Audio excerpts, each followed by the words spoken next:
The Crimson Lake Intro.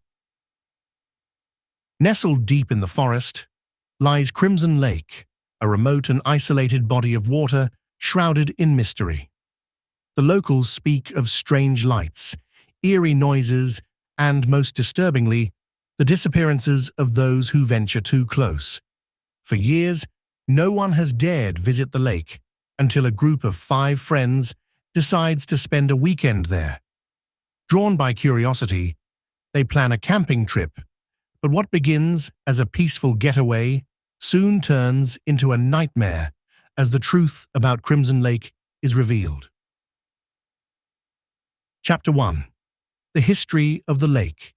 Before the friends, Mark, Sarah, James, Liz, and Tom, arrive, they hear about the lake's dark past. Decades ago, the lake was the site of a small settlement that mysteriously vanished overnight. The settlers were never found, but strange red stains appeared in the water, leading to the lake's name. Local legends say that the lake claimed their souls and that its waters still hunger for more. The group dismisses the rumors as nothing more than folklore and continues with their plans, excited for their adventure. Chapter 2. The Arrival. The friends reach the lake and set up camp. The area is eerily silent. No birds, no wind, just an oppressive stillness. As the sun sets, strange things begin to happen.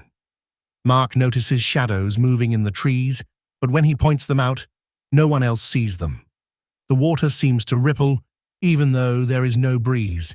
Sarah hears soft whispers coming from the lake, but when she listens closer, they stop. Despite the odd occurrences, they decide to stay, convincing themselves it's just their imagination. Chapter 3. The First Night. That night, the group settles around the campfire, but the mood is tense. Liz spots strange lights hovering above the lake's surface. They watch in awe as the lights grow brighter, then vanish suddenly. Moments later, Tom hears something moving in the trees behind him, but when he checks, there's nothing there. Suddenly, a loud splash echoes across the lake, and the group rushes to the shoreline, only to find the water still and undisturbed. Yet they all feel it. Something is watching them. Chapter 4. The Vanishing. The next morning, James is missing. His sleeping bag is empty, and his belongings are scattered near the shore. Panic sets in as the group searches the area, calling his name, but there's no sign of him. All they find is a strange red stain on the ground near the lake's edge, the same color as the waters of Crimson Lake. Desperate to find James, the group splits up. Sarah and Mark head into the woods while Tom and Liz stay behind. But the woods are deceiving. Paths seem to loop back on themselves, and the deeper Sarah and Mark go, the more lost they become. Chapter 5. The Crimson Curse. Tom and Liz, meanwhile, hear James's voice calling from the lake. They rush to the shore, only to see his figure standing just beneath the surface, his eyes blank and his body motionless. Without thinking, Tom dives in to save him. But as soon as he touches the water, he's pulled under by unseen forces. Liz watches in horror as Tom disappears into the murky depths. She tries to pull him out, but is thrown back by an invisible force. As she scrambles to her feet, the whispers return, louder and more insistent. Chapter 6. The Truth of the Lake. Sarah and Mark eventually stumble upon an old abandoned cabin hidden deep in the woods. Inside, they find ancient symbols carved into the walls and a journal that belonged to one of the settlers. The journal reveals the truth about Crimson Lake.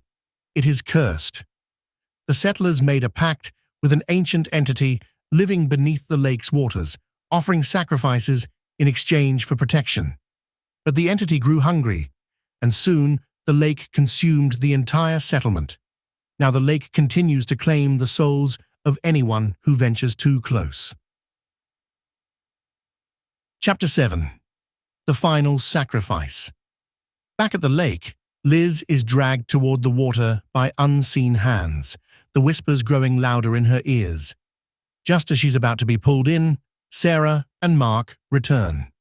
Using the symbols from the journal, they perform a ritual to banish the entity.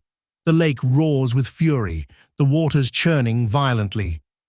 For a moment, it seems like the ritual has failed, but then the water calms, and the red stains disappear. The entity retreats, but at a cost. James and Tom are gone, their souls claimed by the lake. Epilogue. The remaining friends leave Crimson Lake, scarred by the events that transpired. They know that while the entity may be dormant, it still lurks beneath the surface, waiting for its next victims. The lake remains as still and silent as ever, its secrets hidden beneath the blood-red waters.